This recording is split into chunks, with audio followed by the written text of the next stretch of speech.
the Prophet ﷺ continued to propagate Islam. Although the Quraysh could not dare to make an attempt on his life, they missed no opportunity to persecute him. They strew thorns in his path, put filth on his body while he was engaged in prayers, and cast aspersions on him.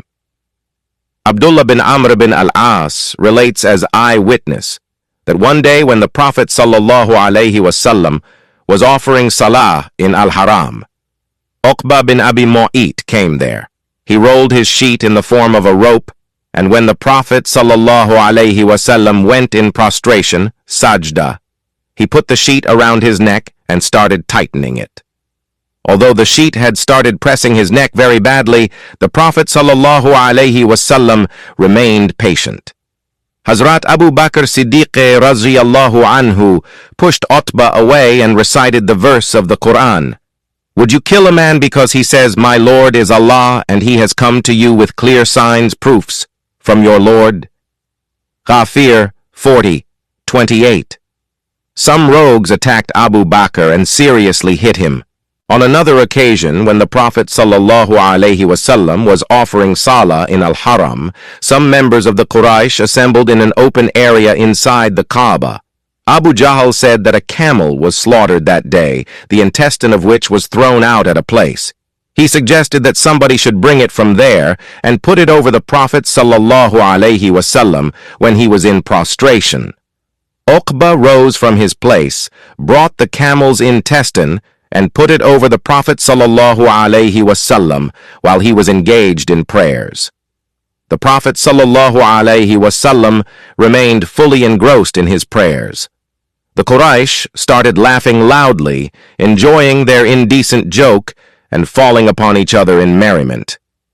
Ibn Mas'ud, a companion of the Prophet ﷺ, was watching it all, but he dared not intervene due to the presence of a large number of disbelievers there.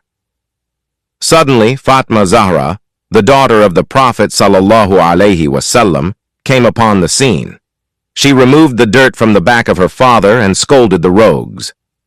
Once, the opponents assembled to decide what they should tell the persons coming to Makkah from outside about the Prophet ﷺ so that they were not influenced by him. One of them suggested that they should tell them that he was a soothsayer. Walid bin Mughira, an aged person, opposed by saying that he had seen several soothsayers and that the rattling of the soothsayers was no match to the sayings of muhammadﷺ. He underscored that they should not say anything that the Arabs coming from other places to Makkah might reject as untrue. Upon it, another person suggested that they should declare muhammadﷺ as insane. Walid opposed it also by pointing out that insanity had nothing to do with him. A third person proposed that the Prophet ﷺ should be projected as a willful poet. Walid retorted that the Arabs knew very well what poetry was and would find out that the Prophet's recitations were never poetic compositions. Yet another suggestion came to the floor that the Prophet ﷺ should be accused of being a magician. Walid commented in disappointment that the magicians were known for their weird appearance and dirty habits, and that Prophet Muhammad's lifestyle was, in contrast, so clean and sophisticated. Thereupon, the audience left the matter to Walid and asked him to come up with a suggestion. He said that he honestly believed that Muhammad's words had an appeal, and his conversation was filled with sweetness.